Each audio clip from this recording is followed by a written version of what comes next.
and welcome to the Three Not So Wise Men. I'm Jack. I'm Krais. And I'm Austin. And this episode 21, is turn a video game into a TV show or movie. Yeah. Should be 21. Fun. Yeah, it's crazy. Our mainline series is old enough to drink now. Yeah. Gotta nice love energy drink. Gotta love the sweet energy drinks. Yeah. Yeah, I'm definitely not addicted to those. Nope. Celsius, please sponsor us. Austin, we can't ask that as he sips his Celsius. What? No, of course I wouldn't ask for a promotion or something, or a sponsorship. Anyways, so today, basically what we're gonna do is we're gonna take a video game and we're gonna adapt it into a movie or TV show, similar to like what's been going on recently, like with the Sonic movies, the Last of Us TV show, Assassin's Creed, even movie. Assassin's Creed, Yeah. Tomb Raider. They had Tomb Raider. a couple good-ish movies. Yeah. I haven't seen it either of them. I didn't hear they were that great, but It's not a movie, but Fallout's got a TV show now. yeah, that one's an Emmy winner too. Yeah. So, Emmy winner or award, I don't know. Either way, it's got Emmy nominations at the very least. Yeah. But basically, that's what we're gonna go approach to. Yeah. How's everyone feeling about this one? I feel like I'm gonna be crucified for this one. We'll get to that. Okay. Jack, how you feeling? It's gonna be another Jack pitch. I promise you guys I'm not doing Pokemon. All right, we're gonna hold you to that because remember, you promised. Alright, I will make y'all a promise. I'm not choosing Pokemon this time. I don't know what I'll pick, but I'll grant you that I won't do Pokemon this time. All right, we'll hold you to that one. Yeah, okay. Yeah, I promised, okay? I promised. Anyway. But, yeah. I had ideas. I'll get into this when I actually present my pitch. But I had ideas. And I have one now. Oh, that's scary. And it's an idea. Jeez, it's not even Halloween anymore, Jack. You don't need to propose scary ideas like that. Yeah. Alright, anyone else want to say anything? I usually do a fun fact. Yes, now. you do. It's kind of a reoccurring theme, but did you know limestone has a property that when it gets wet, it actually like repairs itself? That's why a lot of like ancient Roman like structures were made from limestone because it could like repair itself. So if I lick it, will it taste like lime? No. You said it gets wet, so lime juice? Wow, I actually baffled Grace. We're off to a great start. That was such a Krais response. I do not know how I feel about that. Are you trying to take my fucking spot, man? Alright, let's get into the writing. All right. Austin? Yep, we'll get started here in 3, 2, 1, go.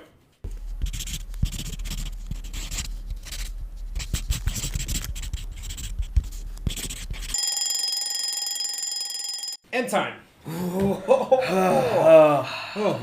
god, I don't know if I want to do another series. Spoiler alert, but series. Yeah. Sheesh. God. Yes. So, how's everyone feeling? I have never wanted to have more time before this. I actually really enjoyed this. We'll see what you guys think. See, I enjoyed this. I just happen to choose a very ambitious game. Mm-hmm. And, ambitious game leads to ambitious adaptation. Yeah. Mine's...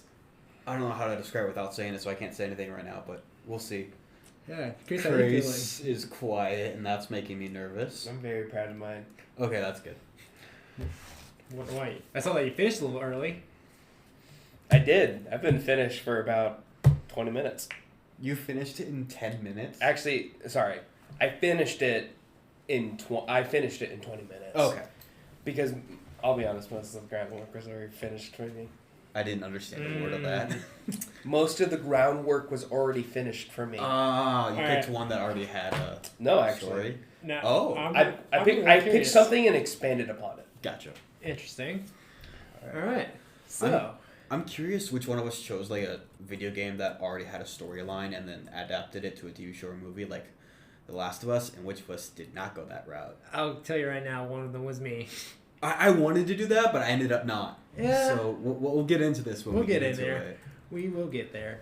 All right. right. Speaking again there, shall we see who's going Okay, first? Here's my prediction. Are you ready? Yep. You've never been wrong. Okay.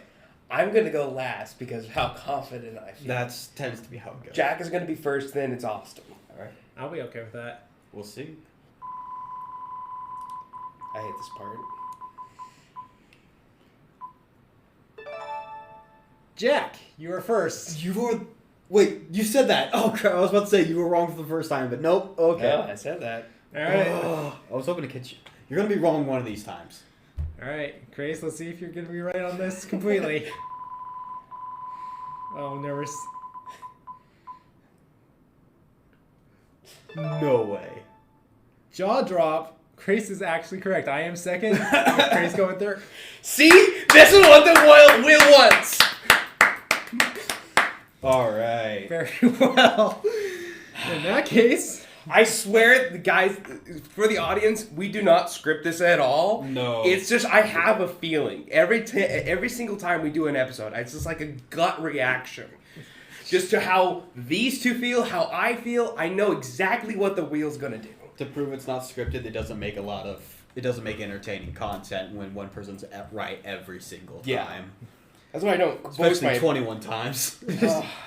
There's been times when he's been wrong. Actually, I don't know what it is off the top of my head, but I know he's been wrong. Oh, never mind. Actually, it would only be 20 times because we didn't have a pitch in the first episode. Or the New Year's episode. We did do order, but the New Year's episode is right. We did have an order then. Yeah, that's fair. Anyway. All right. I'm still Jack. technically right. Jack, quit stalling. What do you got? All right. So I chose a game that does not have a story. I also chose a game that was hard to do. I wanted to do one that had a story and like focus on, like I was thinking like maybe God of War, and then I figure out a way to make that into a TV series, and then I would work on cast and how it all worked. But I haven't finished God of War yet. And Question. I need clarification now. Are you playing God of War 1 or God of War 4? I guess it'd be 4. Okay. The remake or the original? The remake. That's better. Yeah, that's The remake. that's okay, cool. Yeah. Because those are two very different storylines. Oh yeah, I know. But that's the one I started playing. That But yeah, makes I sense. wanted to do something like that, but I couldn't figure out a game that I knew the entire story of that doesn't already have like a adaptation I really like. That isn't Pokemon, so we're going with a game that really doesn't fit this, but I really liked what I did with it. Age of Empires. Do you guys know that? Okay, that sounds familiar. I know. I think I know what it is. It's like those over the top games where you like build your own empire and stuff. Yeah, it's like Civilization, Yeah. where you start with like a town hall and a few villagers, and you have to Oh collect my resources god, and you build an did army. not. Yeah, I did. So this is a game. It should have been on my top 5 favorite games in our first episode, but this is the video game I played the most as a kid because my dad had it on the family computer when And he he let played us it use like all the time? all the time, anytime he would let me. We might be brothers, Jack. So yeah, this does not have a coherent story because you build an empire and you try and destroy the other ones in the game. So I played into that. So what we have here is a series of 10 episodes that follows a family, a dynasty, from discovering an uninhabited archipelago and building an empire. They're not actually technically empires, but I call them empires. And then having to take over all the other empires is basically the story. It follows 4 generations and there's 10 episodes. So we're just going to get into it. The names of the empires are based off of the fact that in the game you can figure out which, not character, but which thing, like which soldier, which building is a part of which empire by the color of it. So the empires are colors. So I chose for the main one to be green. Oh, wonder why that's the case. I thought about blue, but I liked green better for this. Because why not? All right. Yeah, why not? That's the reason. Yeah. No real reason. Yeah, green. Yeah, and I didn't have enough time to look up what colors were actually in the game, so I chose ones on the rainbow. Anyway, all right. So we have episode 1, and I was really struggling for time, so we're working with what we got. Episode 1. Arthur and his new bride, May, arrive at a settlement his best friend Caleb started on a newly discovered archipelago. They begin their lives and face the trials and tribulations of settling on an uninhabited land. And then a good bit through a lot of it's just dealing with like, oh, where are we gonna, like, we don't have we don't have a kitchen. What are we gonna do? Figuring that stuff out. And then later in the episode, they realize that they are not the only settlers there, and they deal with, okay, is there going to be like a war thing going on? Are we going to try and trade with them? That's episode 1. After each episode, there's a major time jump. So this one's probably about 5 years. May is now pregnant with Catherine, and Arthur must help Caleb build walls and watchtowers to defend against the Yellow Empire, as the Yellow Empire has started raiding their settlement. And then, because this is a big point in the game when you play it, building your defenses. And in one of the Yellow's big attacks, well, at the end of the episode, May goes into labor. During this, Arthur is leading the fellow settlers, the troops, on the front line of the battle, and so he is unaware of all of this. Mm-hmm. Caleb, who has been more organizing things from the rear, making sure things are going where they need to go, knows May is going into labor and tries to get her to safety. And a couple of Yellow Empire soldiers chase after them, and in defending her and killing them all, he takes a knife to the gut. After the battle's over with the Yellow Empire fended off, Arthur runs back, finds May has given birth to Catherine safely, but then finds Caleb, and Caleb dies in Arthur's arms. And basically Arthur thanks him. He's like, hey, yeah, you saved my wife and my child's life. Thanks, bro. Okay, go die now. Oh. Alright. Now we have episode 3. Arthur's now middle-aged. This is 16 years later. And he is leading the Green Empire. And the Blue Empire wants to marry their son to Catherine, who's now 16, and want to forge an alliance. May doesn't trust the Blue Empire, and neither does Arthur. But the Orange Empire, who is the strongest empire on the archipelago right now, is a looming threat, and he's afraid of what will happen if he says no. In the end, he does say no because he doesn't trust the Blue Empire, and the Blue Empire sends spies and kill Arthur and May, leaving a 16-year-old Catherine on the throne. Episode 4. It is now Catherine's story. Arthur had the first 3 episodes, now it's Catherine in episodes 4 through 6. Catherine is now 18 and has turned the Green Kingdom into a military power not to be messed with. She leads armies against the Blue Empire and Orange Empire alike on her island, but lacks the means to invade. She must find a way to build a navy to truly take a place on their world's stage. And during this struggle, a Red Empire trading vessel arrives with one of the Red Empire's princes, John, with the means and information on how to do this. A new alliance is formed with a mutual hate for the Blue Empire.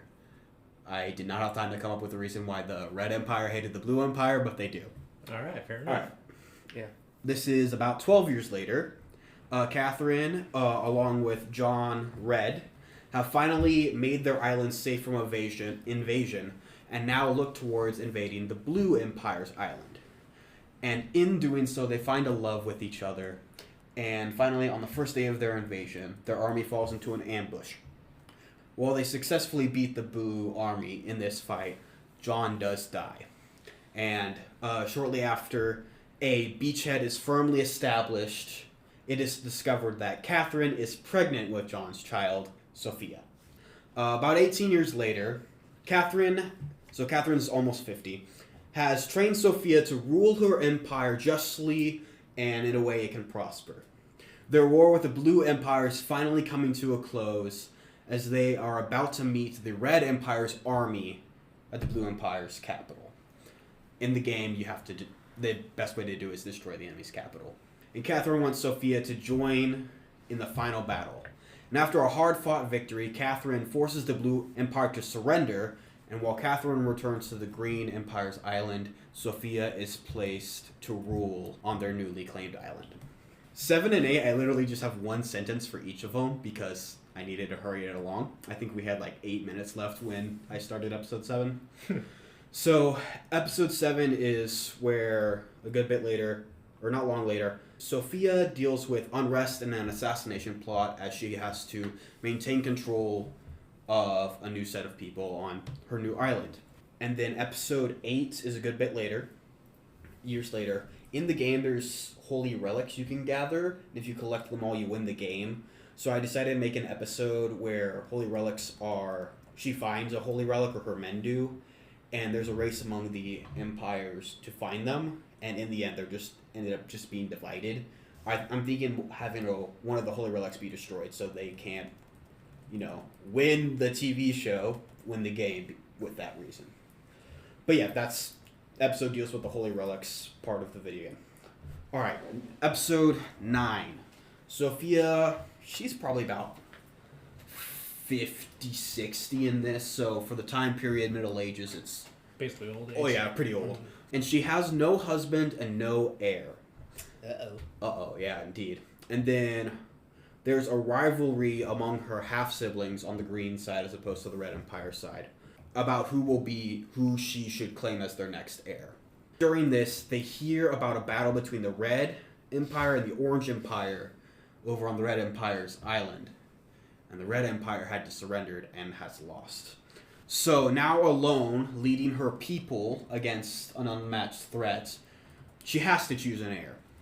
And she ended up choosing Xander, one of her half-sister's kid. However, her half-sister has given up claim to the throne. So the rest of her family is up in arms about this. So they hold a contest, much like in the movie Brave, if you've seen in that, on basically who's going to take the throne. And Sophia trains Xander, and he wins the contest, is basically what that is. What I'm seeing in my head is pretty epic. I'm describing it pretty poorly. No, it's. I love the idea of just like the shooting scene from Brave. Yeah. And like Clan Green, and then just like, and yeah. like what's the TV rating for this show? I'm thinking TV 14, maybe MA, but it'd be MA. It would be for like violence and gore, is what it would be for. I'm getting Game of Thrones vibes. Yeah, that's what I'm getting. Yeah. But I could really see like a Brave style like hierarchy. But you put it in with that little Game of Thrones twist in it. Yeah. Someone's gonna die. Yeah. Well, okay. We'll get to that after I finish. Finish up. I'll do the last episode, then address that. Okay. So episode 10, Xander. This is probably like a good 15-year jump. He leads the Green Empire in one last battle against the Orange Empire for control of the whole archipelago. And as his army journeys closer and closer towards the Orange Empire's capital, he reads journals, family journals from Arthur, Catherine, and Sophia. And we get like glimpses of advice and stuff from the past that we didn't see in previous episodes. And in the final hard-fought battle, he is grievously wounded. But after they win, Xander essentially hobbles into the enemy's throne room, sits in the Orange Empire's king's throne, makes them formally surrender, declares that he leaves this entire empire to his son, and dies in the throne. And as he dies, we fade away, and the series ends because the game has been won. Interesting. Finally got that last relic. Hmm? Finally got that last relic. If you want to go. As far... okay.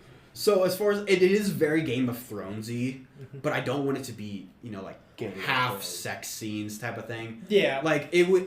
There would be, like, implied stuff. No boobs every 5 seconds. No. I think there would, like, be... The era of Red one Land. implied one in the one where Catherine and John fall in love.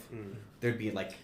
Like, removing that, though, like, the essence of Game of Thrones is more of, like, heavy political dialogue between stuff and, like, brutal action with that. Yeah. And if you decide to go with the TVMA route, which I guess we'll go right into the feedback portion with this. But let's just get into it. Yeah. As, like we already talked about, it's very Game of Thrones-esque. Yeah. And I really like that for that. And I think because the game you chose doesn't necessarily have a direct story, doing a Game of Thrones but in like the Roman Spartan era, that would be really interesting to watch. And I feel like it provides new opportunities and different kinds of lore stuff, but also still having like that same essence that Game of Thrones has. Like I talked about, like having that political interest, the quest for power and power for the throne.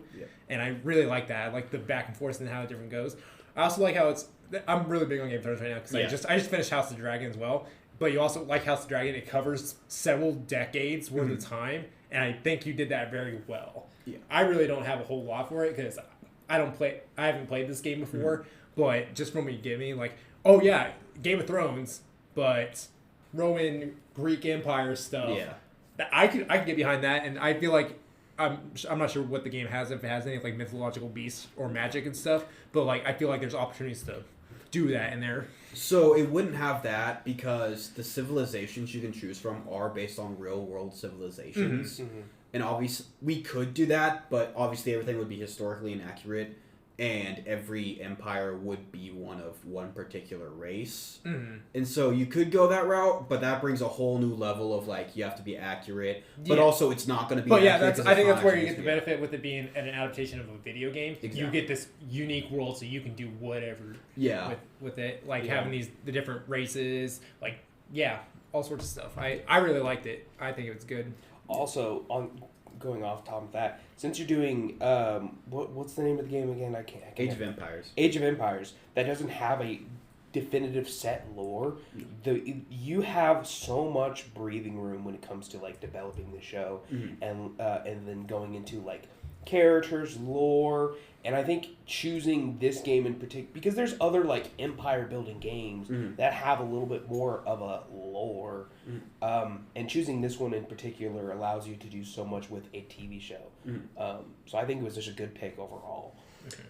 Yeah, I think I really wanted to challenge myself, and I'm really proud with how it ended up turning out, honestly. But I was thinking of like, what game would I choose, and I landed on this.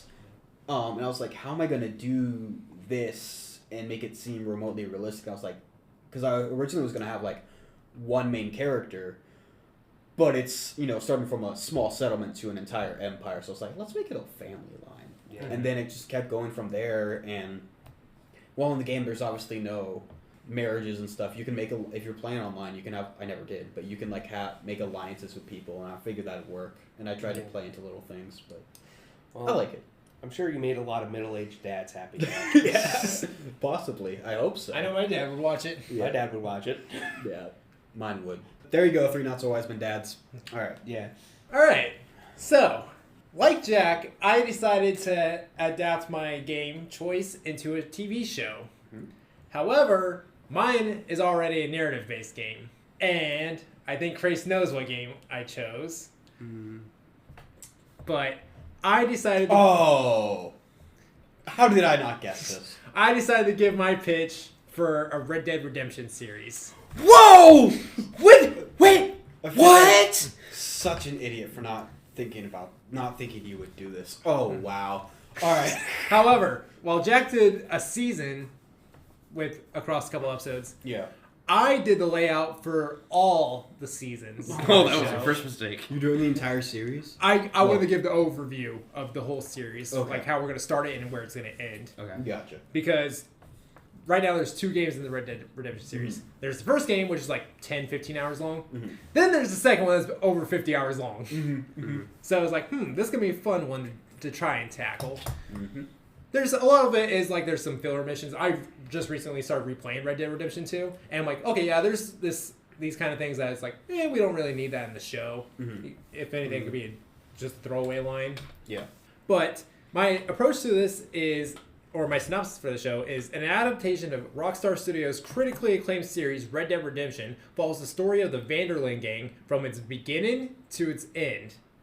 And this will be on HBO Max, produced by the HBO brand. So same brand that did The Last of Us. So very high quality, lots of drama in between characters with those big action set pieces. Yeah, that's what I was thinking for mine. It's good. Well, minus the... Anyway, we can talk about that. So season 1, and I named the seasons just for kind of the general idea of stuff. But season 1 is Origins, where this is something that the games do not completely cover. It's talked about in like some small dialogue options throughout the way, but this one, the first 2 seasons of the show are going to be original stuff. So for season 1, we're going to have the foundation. We're going to see the foundation of the gang with Dutch Vanderlyn and Hosea Matthews coming together for a job. They soon come across a young Arthur Morgan, and from there the gang begins. A few years later, they bring in an orphan named John Marston. And then we see the death of Annabelle, which sets up this series-long rivalry. Annabelle is Dutch Vanderlyn's love interest. And it sets up this long feud that will span across most of the show, which jumps across time quite a bit. And it starts with the feud with Colm O'Driscoll, the leader of the O'Driscoll gang. Yeah. So there's a big back and forth feud between that. Throughout the season, we'll be introduced to other characters like Javier Escuela, Bill Williamson, Abigail Roberts, Uncle, Miss Grimshaw, Jenny, and the Calendar Boys. Trelawney, a con man that likes to work with the gang, he will make a brief appearance for like an episode, and then he'll disappear for the rest of the episode. Mm-hmm. The season ends with the death of Colm O'Driscoll's brother, who gets killed by Dutch, and the birth of Jack Marston. And the series ends with John Marston leaving the gang. Season 2, I titled Family Troubles, where the season covers the year. It has a subsection with John about him outside of the life as a gang. Was John the protagonist from the first one? Yes. Okay, thank you. Yeah. There's a. Can't remember. It's talked about how in the second game, how shortly after Jack was born, because Jack's mother is Abigail Roberts, who was a former prostitute, and she slept around with the whole gang, but John married her. Yeah. So he wasn't so sure that Jack was even his kid to begin with. So he left the gang for a full year. And so that will cause later tension between him and Arthur later on. This season introduces Karen, Marion Beth, Tilly, Letty, Harry Strauss, Sean McGuire, Micah Bell, and Charles Smith. I know you don't know this, Jack. No, I'm wasn't aware how many characters were in this franchise. Mm-hmm. Yeah. There's a lot. Yeah. I'm not good with names, and I've only played a little bit of Red Dead 2 because but I'll get into it about later. 2 hours. Throughout the season, there will be more of that back and forth between what's going on with the gang, their constant feud with the Driscolls, and John's little section. But in episode 7 of 10, because going with the HBO Max style, there's usually 10 episodes per season. Episode 7, John comes back to the gang with mostly open arms. And I think in episode 8, that's when we're going to have Micah Bell coming up with this plan for a heist in Blackwater that leads to a ferry job. Unfortunately, the ferry job doesn't go well, and a lot of stuff happens, but what's known for sure is Dutch kills a girl, and it's out of character for him. Yeah. So, and this is a couple years after, like, Jack's grown up quite a bit now. The gang then escapes to the mountains, but Jenny, she was killed during the escape out of Blackwater, and Matt Callender and Sean McGuire go missing and are assumed arrested, and Davy Callender is gravely injured but makes it out on one of the wagons. Season 3, titled Hard Times, which covers the first 2 chapters of Red Dead Redemption 2. So the gang is up in the mountains for the first 2 episodes, where Davy Callender succumbs to his injuries, and upon the arrival of a new shelter for them to take place in. We are also introduced to Sadie Adler, who is a pretty fan favorite character in the series. They rob Leviticus Cornwall's train, and from there they head out off the mountain, and they set up camp outside of a place of a ridge called Horseshoe Overlook, outside of the small livestock town called Valentine. Arthur comes across Mr. Downs, who is dying, and they kind of loan shark to get money for the gang, and Arthur collects. This is when we start having big conversations with Jack about him not, because he constantly looks up to Arthur and all these outlaws that he's growing up with, and it's like, I want to be like you, and Abigail does not want him to be an outlaw like them. She wants something better for him. The season ends with the gang having to move after a shootout that happens inside town, because Leviticus Cornwall, who is a very rich, wealthy man, sent a private army after them. So after shooting up most of the town, they have to find camp, and they find a new spot. Season 4, titled Southern Tears, takes place in the southern states of... Yes, Jack? Sorry, I just really love that name, Southern Tears. There's a reason for it, too. The gang gets involved with a blood feud between 2 long-lasting families and in the South, and they decide to get involved because they think there's money to be made off them, more specifically, gold. However, they come to realize throughout the season that they are getting played by both sides, and this leads to another big shootout, which leads to the death of Sean McGuire. Sorry, I should say right now, partial spoilers for for the games. We should have done that at the beginning. Oh yeah. well. Oopsie. It should have been implied. Yeah. Don't get too attached to Sean. Sorry. But spoilers from here on out. Sorry. Yep. So after the shootout, they come back to camp to find that Jack was kidnapped. So the gang then has to head out. They find out that it was one of the rival families that they got involved with who took him and then sold him to a guy in the city of Saint Denis. And so after setting that person's house on fire and killing her family, they decide to go to Saint Denis to rescue Jack, where they meet Angelo Bronte, who is like a Dawn cartel member in the city. They do a couple jobs there trying to figure out the area, but they find out that Bronte set him up with a trolley heist, and there was no money to be made, and he ended up putting the whole police department on him. So they then have to go through the backwaters or the back swamps of his mansion, and then they assassinate him for his betrayal. Mm-hmm. Before they head out, they decide that they should rob the bank in the city so that way they can get on a boat and finally make it to their dream paradise, which is one of the large goals that they have. Mm-hmm. But the job goes horribly wrong, and Hosea, one of the founders, gets shot along with Lenny, and Lenny was a really fun character in the game. Yeah. And then John gets arrested for it.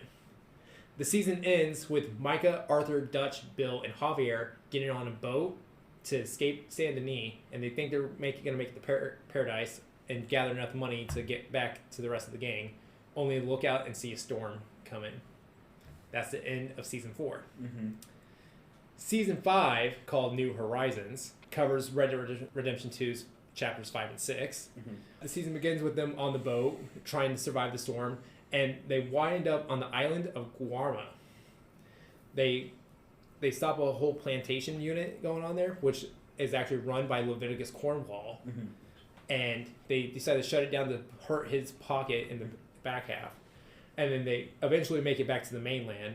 And then once they get back to the group, there's talks about a rat who set them up for the bank heist, or exposed them to the bank heist. I forgot to mention in Season 4, Arthur begins to cough a lot more frequently.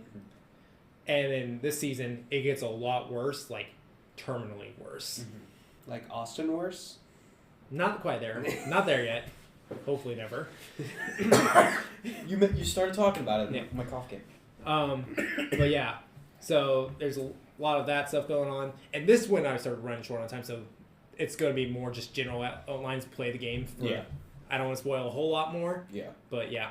And then finally, there's a big fallout between the gang with it almost becoming more like a civil war with Arthur and John trying to get out while taking some of the women with them. Mm-hmm. And then some of the loyalists to Dutch, who's kind of gone crazy over the past couple seasons. Mm-hmm. Season 6 covers the epilogue of Red Dead Redemption 2. Mm-hmm.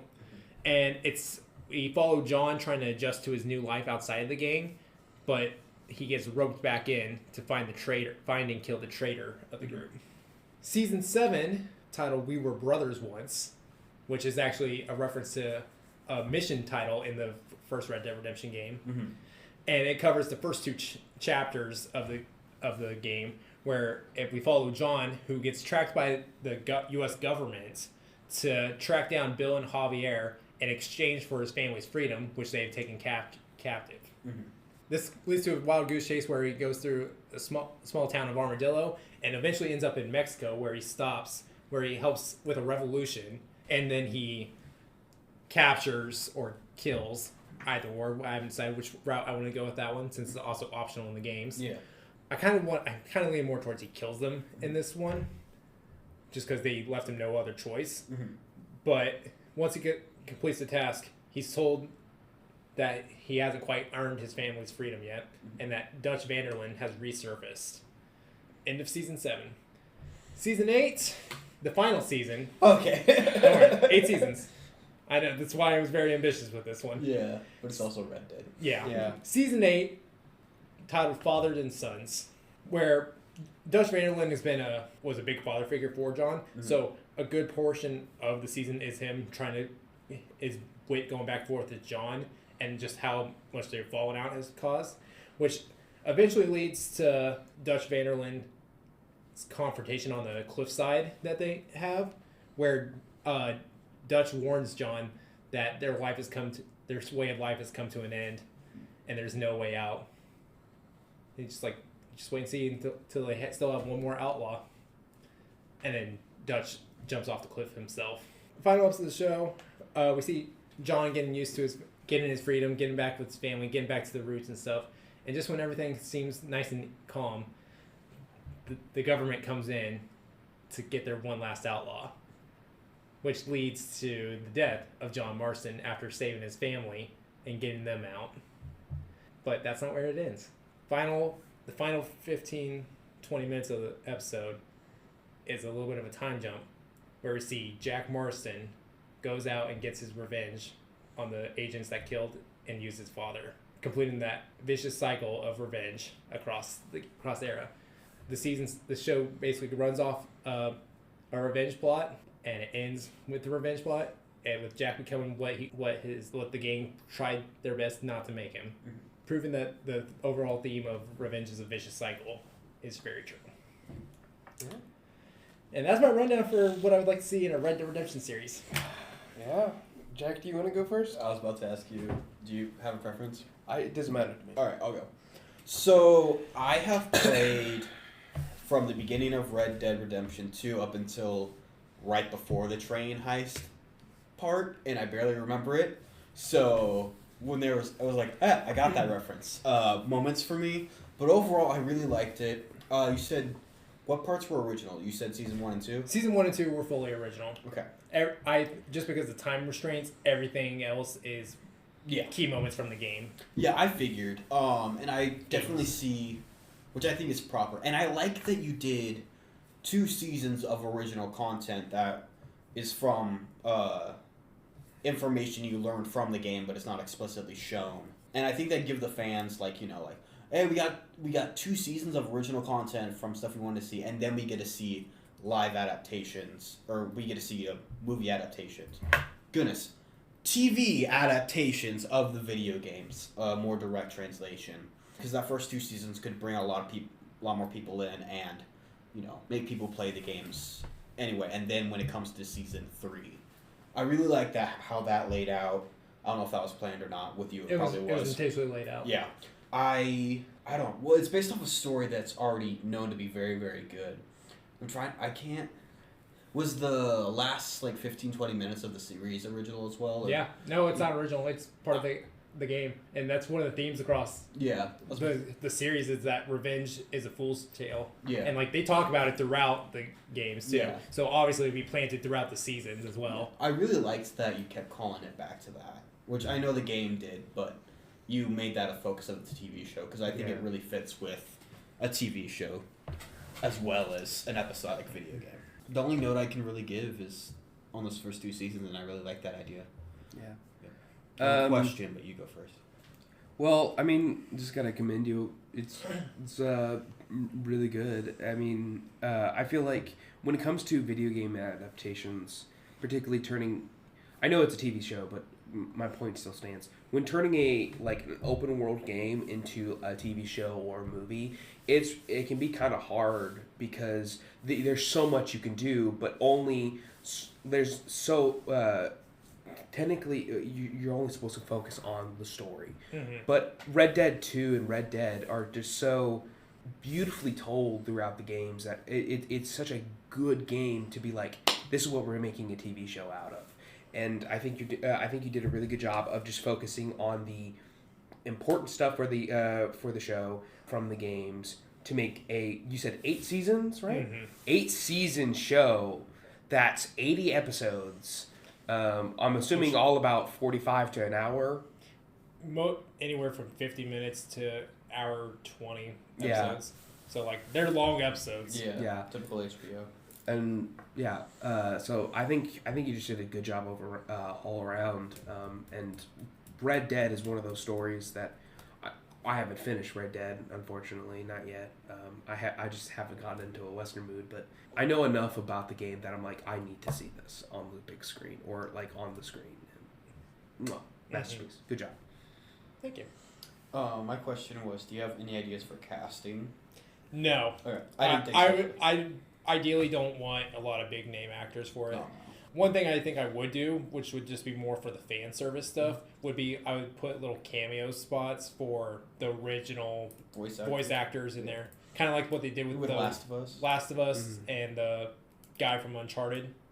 Yeah. He showed up in that movie too. Oh, yeah. He was on the beach and something. Yeah. But yeah, it You'll was... have to show me that. Yeah. It was just kind of stuff like that. I knew my shortcomings would have been like, which missions do I cut and stuff, and how do I make sure it's like more told episodically. But I didn't think it would be worth the time to try and figure out one season worth as much like, here's how we do the full series as of right now. Yeah. And I think you easily could. I mean, the second game is 50 hours. You easily could make this. As long as you... No, you can get at least... Like, And that's just the main story. I put basically two chapters per season for the second game, which led to 4 seasons? 2 seasons? 3 seasons. 1, 2...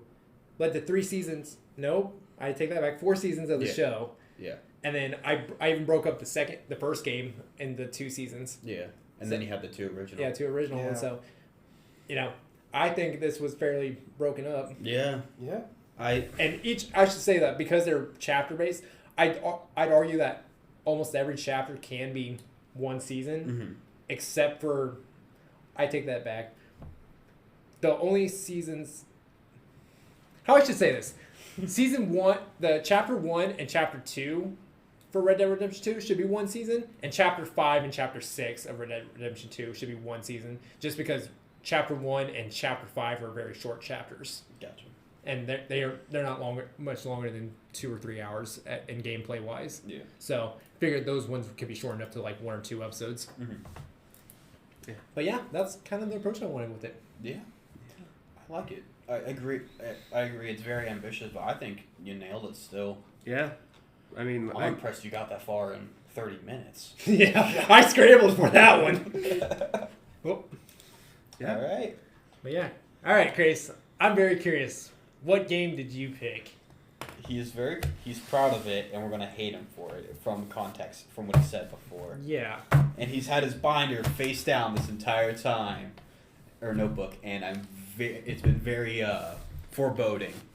So I'm sorry, I'm building up the suspense for the audience that I've been feeling. Yeah. That gets fair. Yeah, I've been feeling this, so I want the audience to be on the edge of their seats too. Anyways, Krais, what is it? I pulled a Jack. Oh no! What do you mean you pulled the jack? There's a lot of different ways you can pull a jack. What do you mean you pulled the jack? I'm scared, Jack. Or Krais. Come on, see what you're doing with me. What did you... Just say what it is, please. I made a Pokemon movie. Son of a... Fuck you! Fuck you! Ah! Ah!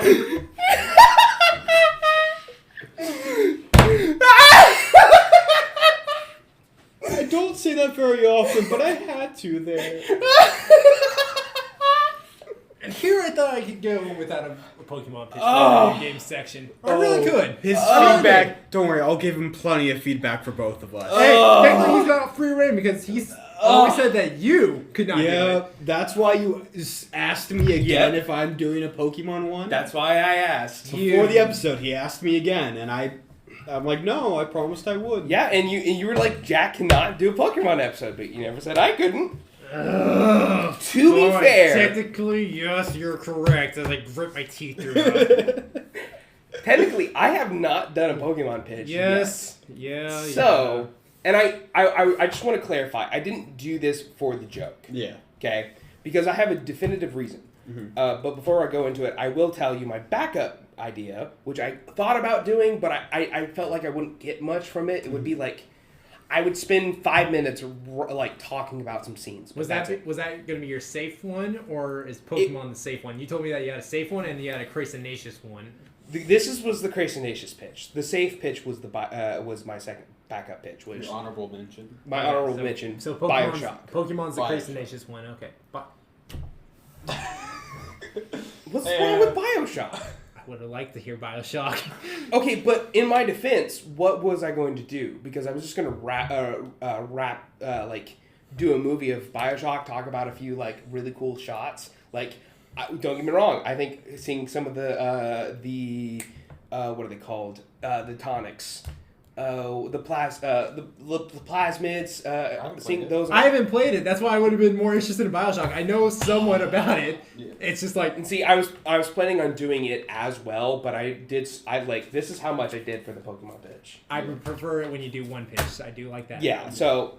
All right, let's just get into it. So the reason why I did a Pokemon movie pitch was because there's been a theory going around on the internet that they're going to be doing a Ultimate Smash movie, because they've had the Mario movie, they've had the Sonic movie. They're working on Legend of Zelda. Yeah, they're working on Legends of Zelda. Minecraft is coming out soon. Right. Okay, and that's a lot of the rosters for Smash. So I was looking through the Smash roster and being like, what movie would they do next? Mm-hmm. A lot of them I don't know yet, because I haven't played Star Fox. I haven't played a Kirby game yet. Mm-hmm. I haven't played a Metroid game. Played Metroid, if any of the ones you've mentioned, probably Metroid. Metroid would be a really good movie, but it'd probably be a good series. Anyway, it was just more and more Pokemon was seeming like the best option to do. Mm-hmm. Okay, so I did a Pokemon: The Journey of Red into a Pokemon movie, because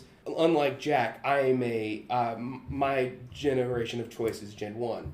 So I'm a Red's the main character he played as in that, wasn't it? Yes. Yeah. I've got thoughts already. Okay. So Red is one of the characters I am familiar with. Yes, but and another reason why I wanted to do this is because I want to see more CGI Pokemon in Detective Pikachu. Mm-hmm. Some of the Pokemon in Detective Pikachu look amazing, and I want to see more on the big screen. Oh, so this is a live action CGI hybrid. Yes. Okay. And I think, honestly, I would get cooler shots with this over Bioshock. So, again, Pokemon was just seeming like the more logical answer. Mm-hmm. And it would follow the Pokemon Origins TV show plot line. And I did the math. There is each one is about 22 to 23 minutes. Altogether, that's about an hour and 20 minutes. Easily could make a movie out of that. Mm-hmm. But it follows the adventures of Red as he goes through the Pokemon journey with his Pokemon Charizard, Ivysaur, Squirtle, Pikachu, and Jigglypuff. He also has a Snorlax in there because I love the Snorlax. Mm-hmm. I also had the idea of having the Charizard, Ivysaur, and Squirtle be similar to their anime counterparts, like having the sunglasses Squirtle and then the Bulbasaur that Ash catches, and then you have to have the classic Charizard. Yeah. Well, just some events that would happen throughout the movie. Red battling Brock, Red's first encounter with Team Rocket. I had to do the Cubone storyline. Yeah. In this at the climax of the movie would be Saffron City, which is where Red. Oh, I know where it is. I'm just that's the climax. Is why I gave that look. Keep going. Okay, it would be Red's fighting Giovanni for the second time. It's a very important battle with Giovanni because he gets something. But the point is, yeah, that's it. That's what it is. But it's a very important battle with Giovanni. And it's also Sabrina, which is noticeably one of the hardest gym leaders to fight in Gen 1. A battle with Giovanni during the 8th gym, and a battle with Blue for the grand finale. And the show's final event would be the battle between Mewtwo. And that would be the overarching story of the movie would be Red discovering Mew, the Mew project. And discovering the clues along the way to find Mewtwo. And I even have some moments that, some little sprinkles that are dropped throughout the movie, grunts hinting at the project. Mr. Fuji, who is the man that you have to find for the Pokeflute during the Cubone storyline, he actually... he runs basically a Pokemon orphanage. Yeah. Thank you. He recounts what he saw before the experiments. Basically being a lead for Red to be hey, go to this island to find the lab. I think. Do you know the Mewtwo's origin? so you have enough context. Yeah, Mewtwo is an experiment created based off the legendary Pokemon Mew. Yes, yeah. I am familiar with the Kanto stuff. I'm a little bit more familiar with. I just wanted to make sure you had enough context to know what he's talking about. Yeah, I know what he's talking about with Mewtwo. Okay, especially since they've done a movie on that too. Yeah, twice. Yeah. Okay. Anyways, but Mr. Fuji would also point out, hey, Blaze knows a few things about the project, Blaine. Blaine. Sorry. Because all the Pokemon gym leaders are named I know. Yeah. I was just trying to. I couldn't figure out who you were talking about for a second. Anyways, he goes and deals with that. There would be the lab scene, going through the lab. Oh, and at the beginning of the movie, you can see like a news report being like, an explosion happened at this Cinnabar Island. Yeah, Cinnabar Island. Mansion. Yeah, mysteries are surrounding its apparent its reasoning, but then it would basically set up the roster that's in Ultimate Smash. Charizard, Ivysaur, Squirtle, and also Pikachu, Mewtwo, and Jigglypuff. The other 4 members of the Pokemon that you can play, I have them more in a. I decided to save them for a second movie. I don't have anything for it, but like if this was part of the Smash cinematic universe. Jesus Christ, that's a word. Tongue twister. Yeah, it's a mouthful. It's a mouthful. Yeah, I wanted to combine tongue twister and mouthful, and my brain wasn't working. Yeah. But Pichu, Lucario, Greninja, and Incineroar would be in like another movie, just because like they're also not from that game. Exactly. So it would just be harder to fit them into it. Yeah, that's pretty much everything else I have. Just it would be recounting Red's story, which is very iconic, and I would think would be awesome on the big screen, particularly if it's done in the way of Detective Pikachu. Oh, I want to see. I just want to see Charizard again so badly. But yeah. All right. Austin, can you go first? Yeah. So I'm not sure how much. What was the other game you said? Bioshock. I'm not sure how much more of a safe choice that was. This one felt pretty safe as well. It just felt like the retelling of the original game with some other elements attached to it. It's fine. I don't really have a whole lot of big critiques on it. It's just like, I don't really think you need to do the Mewtwo story again. But yeah, I don't think this would be a bad movie. I think it would do well, especially with it being Red, who hasn't been done before, so that could be fun to watch. Yeah, I know one of the few Pokemon characters I know besides Professor Oak, Brock, and Ash Ketchum. Yeah. But yeah, I really don't have a whole lot. I think it's felt very safe. I don't think it's bad. It just it's there. Yeah, that's where I'm at with it. At least it's something I could actually could critique on. So that's my point. It's like it's more Pokemon. Yeah. I didn't get super lost in it because it was stuff that I knew. Sorry, Jack, but yeah. But I know Jack's got more thoughts than me, so Jack, have at him. Go ahead and try. Austin's comment, it's more Pokemon, is my problem with it. Because I've heard this story so many times. Because we've got Pokemon Red and Blue. Yellow takes a slight divergence. We've got in Green technically. Then we've got Pokemon Fire Red and Leaf Green. Then we've got the Let's Go games. Then we've got the anime, which is not true to the original story, but it has a lot of the elements. Basically follows the same things. Like kid starts out in the new region. Yeah. Goes through all the trainers. Gets all 8 gym badges. Goes to the championship league. Yeah. Restart for the next season / the promotion for the new Pokemon that we have coming up. Yeah. That's what I mean by it. It's just like it's you watch the series, you're basically getting kind of the same story. Yeah, and then also you directly referenced Pokemon Origins, which is exactly this, just animated and in episodes. Yeah. So my thoughts are the only reason this would be made is because it's live action, and I honestly think people would prefer Detective Pikachu 2 than seeing a live action version of what they've seen time and time again for the past 25 years. Because this story has been told so many times. Now, if you did even Johto or another region or if you did something like that, if you did another story, that wasn't live action, I wouldn't have as much to say. But the fact that you chose the story that we've seen so much, and honestly, to me, I'm being very critical with this right now. Yeah. But you gotta know I'm gonna do that with Pokemon. So yeah, I know. I'm ready to defend it. Okay. So the only draw I see to this is the fact that it's live action. And honestly, that's not enough for me to go to the movies and buy a ticket or see it on a streaming service unless it's already there for free. Mm-hmm. I would rather see Detective Pikachu 2. If this was if you did another series of Pokemon like Pokemon Origins, but it was a story we haven't seen too much of yet, I'd be all for it.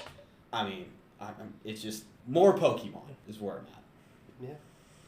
I will say, I will defend this because I'm a big advocate for this. Yeah. I love the Red story. Okay. Yeah, I do too. The problem though is like Ash Ketchum basically is Red. Yeah. Just he's not Red. He's not named Red. He's Red for the TV series. Yeah. Yeah. That's the problem. Yeah. I personally, like the enough people love the Red story that I think if this were to come out, people would be like, this is really interesting and I would like to see it. And I agree it can be overdone, but it's simply because everybody knows the big secret. Okay? However, it's still a classic. I think it's similar to, spoilers for Star Wars, it's similar to how everyone knows that Darth Vader is Luke Skywalker's dad. It's been revealed time and time and again, but people still love it.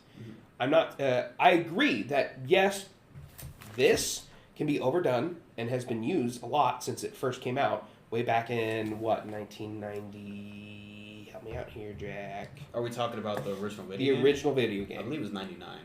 99? Might have been 98. At least in the U.S. I think it was like a year or two earlier in Japan, I think. But you saying that's kind of the problem. Like, even with Star Wars, the biggest complaint about the sequel trilogy, or one of the biggest complaints about it, is that it's just more Star Wars. Yeah. Like, they're rehashes of the original trilogy. And done worse. Yeah. Like, when people like say, oh, but Last Jedi did some original stuff. Sort of. Like, they had some original stuff, and again, those were choices that were not good either. Yeah. And we also haven't seen A New Hope in 3 different sets of video games. Multiple TV Actually, it depends on which series. games you play, because the games like to replay those moments too. Well, 3 different video games, multiple TV series, multiple movies. We've seen the Mewtwo story, and don't get me wrong, I love this story. I think that's fair. Like, it's a good story, but using Star Wars, that's the same thing. The same problem that Star Wars had with the sequel trilogy, and what Disney's pumping out on Disney Plus right now. It's just more Star Wars, and some of it feels like rehashed stuff. I just think this would split the fan base like you and I are split right now. Some fans would absolutely love this. Me, I want something new. And that's fair. And I think the majority of people would want something new as well. Especially since all the fan base currently has right now is a very short trailer about Pokemon ZA, and knowing that nothing new is coming for Scarlet and Violet. So we know that we have to wait for the Switch 2 before we get any more Pokemon. And I think an original movie coming out right now would be awesome for the fan base. And if we saw more the story of Red, even if it is live action, people are going to be upset. It's going to be like the Sinnoh remakes thing, where everyone asked for it for years, and then when it came out, it was bad. And yeah, that kind of uproar. Yeah. That is my personal thoughts on this. That being said, I think I would like to see it at some point, but not until we get a bunch more. Not until it's like... I'd definitely check it out on Max or Hulu or... Yeah, if it was on something for free, like, or on something I already have, I'd watch yeah. it for sure, but I'm not going to see the movie. I mean, if you really wanted to go see it in theaters, I guess I would go with you, but, like... If you're paying for my ticket, I will, but I ain't paying for it. I'll pay for a ticket. I enjoy going to movies, so... Yeah. It doesn't seem like it doesn't seem too harmful, but it also doesn't seem anything brand new. That's where I'm at. It's like, it's the same story over and over again, but live action, so, what the hell. Yeah, that's... Yeah. I think I have this opinion because of where the fan base is right now. I'm just more worried, like, would you be able to get more general audience to get it, people who aren't normal Pokemon? And see, that's my problem. Like, it's a retelling of one of the original games, which is also just retold over and over in series, which even casual viewers are like, oh yeah, I've seen that before. Yeah. I'm just more worried, like, how you would, like, this is more of that producer side of me coming out. Is like, how would you be able to, do you think that it would turn out profitable, that they can justify making it? Yeah, but also, I almost said Pokemon doesn't care about that, but then I would have made myself laugh. Well, because they've of been how talking they've been doing. They've been talking about Detective Pikachu 2 for a while now, so. They haven't, yeah.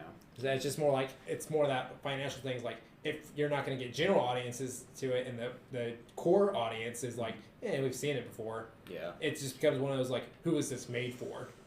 The answer is, it was made for Krais. Yeah. Krais. It's made for Krais. It seems like it's in the same... I'm not saying that. I think there might be a niche audience who's like, oh yeah, I really need this. Oh, for sure. But this is definitely something I see doing really well on streaming. I'll say that. I will say, I didn't make this being like, oh, everybody's going to want to watch this. I just think it, because we've seen the storyline, but it's been in the first game and Fire Red and Leaf Green, it was only implied because, like, you don't... Or what was only implied? The Mewtwo storyline. Okay. Because you don't find out about Mewtwo until, like, the very end. Yeah. But you only know about it because of, like, the movie and all of that stuff. But point is, I think the plot... I would really like to see the series, I would like to see this and on the big screen. that's fair enough, because there are people who are just like, yeah, I'll check it out because it's live action. Just like there's people who say, oh, I won't watch it because it's animated. Yeah. Hence why Transformers 1 didn't do so well at the box office. Yeah. Besides its poor marketing. Yeah. But that's a different story. Yeah.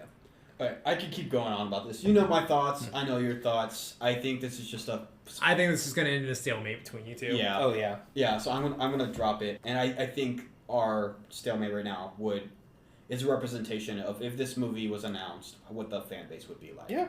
Yeah. So, yeah.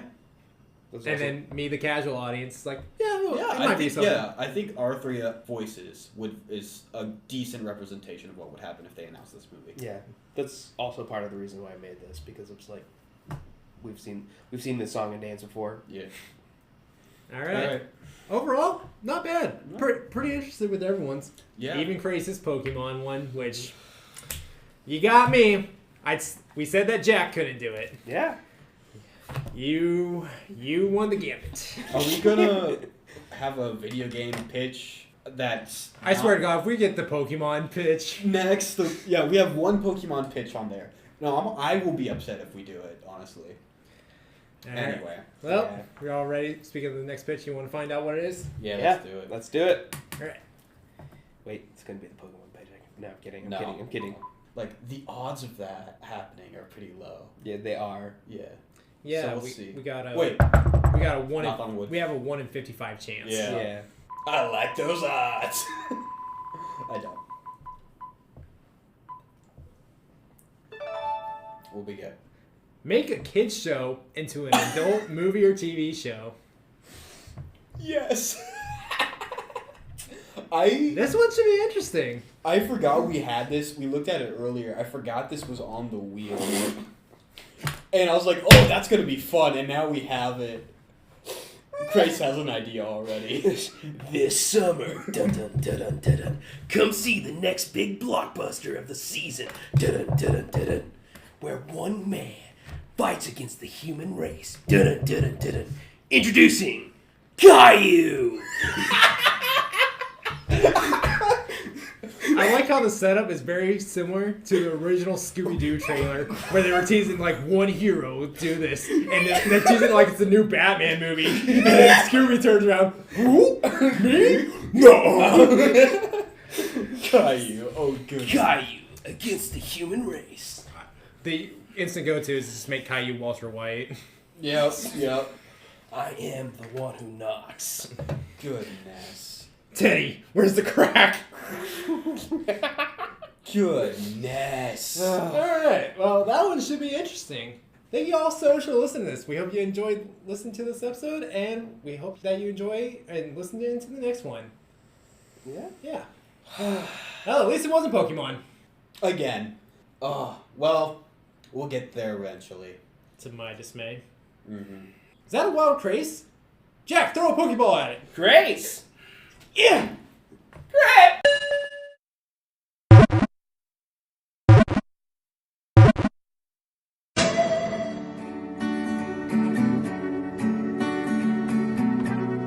Thanks for listening to the Three Not So Wise Men. Krais Baker, Jack Green, and Austin Michaelis. Shout out to Louis Trotter for the awesome theme music. Have a good one, y'all.